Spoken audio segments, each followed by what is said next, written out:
मिट्टी में मिले पुराने बर्तनों के अवशेषों को लेकर जांच पड़ताल शुरू हो गई है।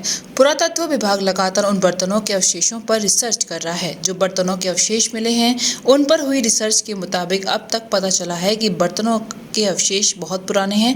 रिसर्च के मुताबिक अब तक पता चला है कि बर्तन के अवशेष तकरीबन 3000 साल पुराने हैं। इसके अलावा कुछ बर्तनों के अवशेष गुप्त काल के भी बताए जा रहे हैं। दरअसल मैनपुरी के करीमगंज में पुरातत्व विभाग ने खुदाई की थी और इस खुदाई में पुरानी मिट्टी के बर्तनों के अवशेष मिले थे। बर्तनों के अवशेषों को आगरा के पुरातत्व विभाग ने संरक्षण कर लिया था। पुरातत्व विभाग के अधिकारी मान रहे हैं कि कई हजार साल पहले बर्तनों के अवशेष हैं। फिलहाल अभी और गहराई से इनकी जांच की जाएगी। इसके अलावा आने वाले वक्त में मैनपुरी में और भी खुदाई की जाएगी, जिससे पुरानी सभ्यता के बारे में जानकारी मिलने की उम्मीद है। सर, मैनपुरी में कुछ खनन का आपने काम किया है, कुछ बहुत सारी पुरानी चीजें मिली हैं। कहाँ से ये मिली हैं, क्या इनका इतिहास है, क्या अब तक स्टडी में तो सामने आया है? मैनपुरी जिले की इस साल 2 महत्वपूर्ण डिस्कवरी हैं। एक जून में जो कॉपर होड्स था, ताम्र निधियाँ थी। उसके बाद हाल ही में हमको जिला प्रशासन ने हमें सूचित किया कि कुरावली तहसील के पास ही करीमगंज में एक बड़ा बाउंड है, जिसमें बीट्स यानी मनके और कुछ मूर्तियाँ, मिट्टी के बर्तन ढेर सारे मिलते रहते हैं। बारिश में जैसे टीले का कटाव होता है तो उसमें से दिखाई देते हैं। तो कुछ फोटोग्राफ हमारे पास भेजे गए थे जिला प्रशासन के द्वारा, जिसको मैंने देखा तो मुझे लगा कि नहीं, ये स्थल महत्वपूर्ण है। तो हमने कल एक बड़ी टीम बना करके भेजी थी, जिसका नेतृत्व तो हमारी उपदक्षिण पुरातत्वविद ने किया था, सुनीता तिब्बतिया जी ने।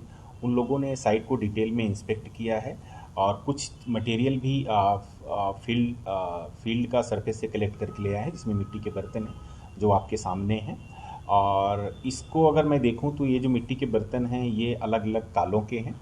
इसमें हम बोलते हैं पेंटेड ग्रेवेयर जो पॉटरी है वो तकरीबन 1100-1200 BC के आसपास की, तकरीबन आज से 3000 साल पुरानी, वहाँ से लेकर के गुप्त काल तक की पॉटरी हमको मिट्टी के बर्तन मिल रहे हैं, जो बड़े महत्वपूर्ण दिखाई दे रहे हैं। इसके अलावा कुछ मनके हैं।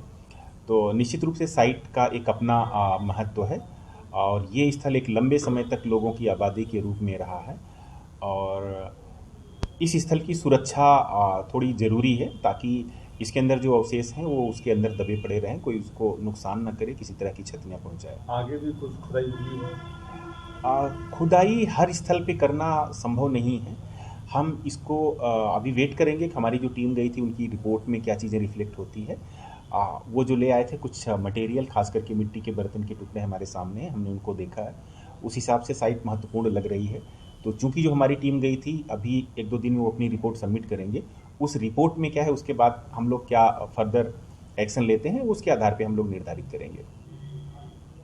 विश्व स्तरीय चिकित्सा सुविधाओं से युक्त JP diagnostics radiology and pathology centre, Mathura का पहला complete radiology and pathology diagnostic facility से सुसज्जित। Doctor Deepak Agarwal and doctor Nidhi Agarwal, JSR tower, Govardhan crossing, NH 90, Mathura.